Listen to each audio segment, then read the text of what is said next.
17, mommy came over from the Caribbean. What a being. Went university faced with adversity. But hit the shebeen just to ease the time, you know what I mean, yeah?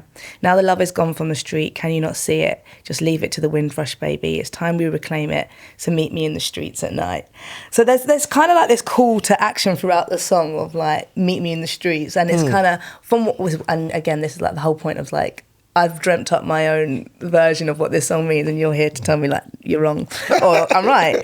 But it's celebratory, and it's also kind of, you know, sharing the sort of trials and the tribulations of what it meant for our ancestors and our parents and our grandparents. But there's this call to action. So what you know, in your head when you're like, meet me in the streets at night, what did you want? It's all in the streets, isn't it? Like activation, fun, togetherness, rebellion.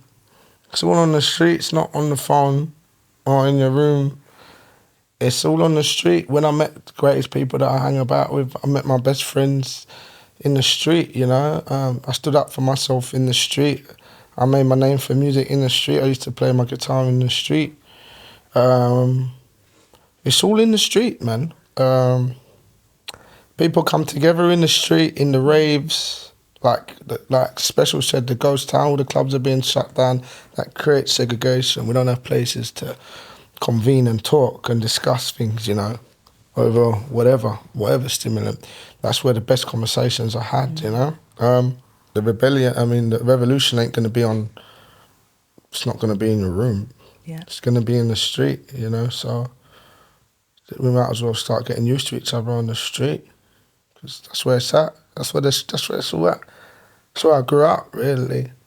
And I like the idea of like, you know, and I've seen it and felt it, you know, people can be in such hardships, but there's joy as well. And there's parties, you know, like we used to just like run to different areas and go to parties, of course. I remember actually going to this place in Honor Oak Park, Southeast, and like there were all these amazing wooden houses that had been like purpose built. And I think Yusuf Daisy's family are part of the original guys that built it, but they had like this street party and it was just open to people. We've had a street party on our road. Like there is something about like, you know, my new this park at the top of my road used to be like a bit cracky, and then they brought like a little sort of play area there, and then the guy, little sound system man, at the end his garden backs onto the park. He's like, I'm just gonna play some rhythms for the children, and I was like, yeah. Thank you, that's Ronnie. Appreciate Ronnie, you. man. Yeah, big up Ronnie. That's it. And the music should be. We're trying to organise a street party now as we speak. There's nothing better. Being amongst the elements and sunshine and wind and reasoning and rum. Yeah. There you go. What was it like? I mean, did you get to go to Jamaica much as a child? Yeah. And what was that experience like, going as a child, but then also as an adult? 'Cause I know you go back, quite often around Christmas time and stuff. When you're a kid, you're bored. You don't really know what's going on. You know, you kind of just like, oh, I'm used to like metropolis and walls, and so you don't even really love it like that. I wish I did love it more when I was younger.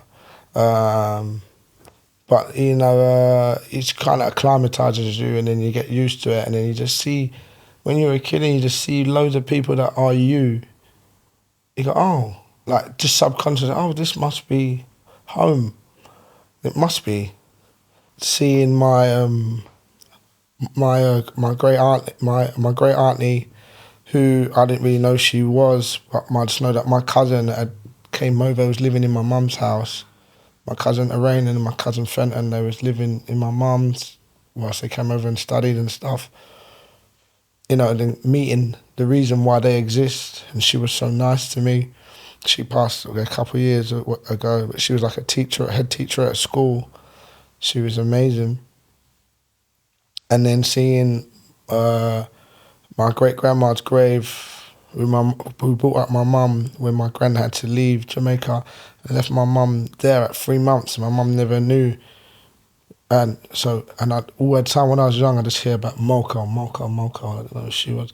And then they showed me the grave, showed me who, and the importance of her, and how strong she was. I just used to see this photo of her and my mum for years. So, it was good. was thinking about your mom coming over at 17, and my granddad came over at 16, and he never knew his mom his mom left him again at around 3 months to come here, my great grandma Ruby. So he never basically had no memories of her, and then came here at 16, and she'd already had more children. Exactly what happened with my mum. Yeah, so you got here.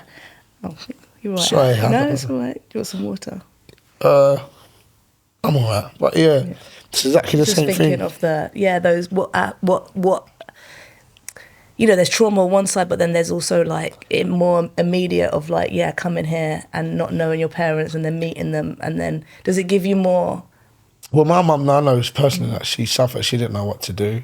She just met these two brothers that she had, and I just like as I get older, I just see myself in my mum so much. I didn't realise how similar we was. Yeah. And it just takes all those instances as you download more information. It's just as, like when my grandma passed last year, I just got all this new information, all these things. My mum spoke a bit, and obviously we're sitting next to my grandma as she's going. And she's just telling me things that I never knew, all these things. My grandma's telling me things that I never knew. Who they are. And why. Yeah. It's always why. I didn't really understand things like why. Why didn't my uncle, my mum get along for years? Like why did he used to beat my mum? Like why is my mum so defensive? Why is my mum so like all these things. So it's all tumultuous history, but obviously a gracious and illustrious and meaningful history as well. Obviously, I wouldn't even be here if it wasn't for that, so... And then you understand people, I think we put so much pressure on, like, parents to be these things that it's like, well, they do what they can with the tools that they have.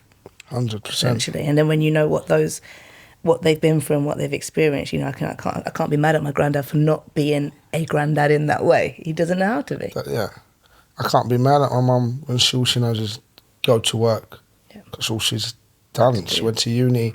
Back in the day, she used to put my sister at the back of the classroom when you could do that back in the, and go and studied, all she knows is work. And then, but I'm indoors thinking, where's mum? But mum's keeping the lights on. Yeah. Mum's studying and going to work. Mum's working 2 jobs, so it's just when you take the superhero cape off their back and see them as human. I only managed to do that about my dad about 2-3 years ago because I felt like I developed this hate for him because he used to be such a good dad and come down and see me, but then he went jail. So what the fuck? What's he gonna do from there? Yeah. So. And then that kind of like I don't know, like I can't imagine what it is for a man to raise a man.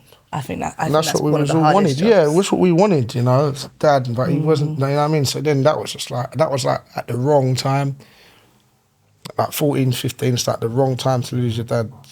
I jump into verse 1. So I'm just moving around because I feel like it. Yeah. Wait, how do you say Catastrophic. Catastrophic. Yeah. Catastrophic. Yeah, stuck in a backward gear, and his little angst of life. Yeah, the scaremongers scare, and from among us tear. Families from left to right. That's something what we've just been talking about. Yeah. I got a finger here next to my index spare, and I use it just to speak my mind. I'm just a windrush baby, no time for complaining. So meet me on the streets at night. You're so poetic. Like you write. You're not just a songwriter. You've written think pieces. I read that you're writing a book and a script. Yeah. Have you always been a wordsmith? Big up Miss Starkey, my secondary school teacher. She lives in South East London. She's still about. She's quite old. I need to go and see her before she passes.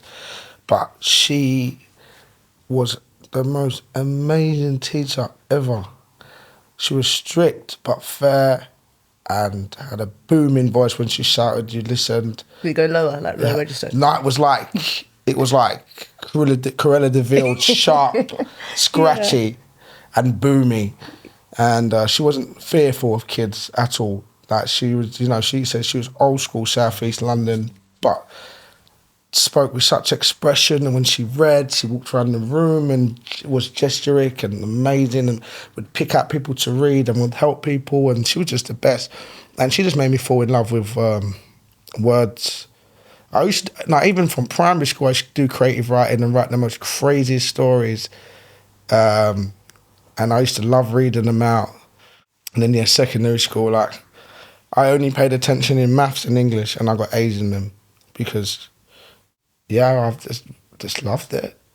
You can tell, I mean, you know, and I read some of the stuff that you write and the way that you write, and there's so much sort of like, you know, there's so much like description, but in not saying, you don't have to say too much to say what you're saying. And there's like, you know, like I said, there's sort of like, it's almost like in like proverbs, like, you know what I mean? Like the way that you write is kind of, if it was a book, it would be like analysed in a sense of like how to really get your point across. And when you are writing pieces, scripts, books, music, like how do the words change with the mediums, or do they? I try to keep my wording just in the same place all the time. Language is important, and if you have a language, then you shouldn't alter it for anybody. Just make it open so everybody can understand it. I just think like there's such power in words.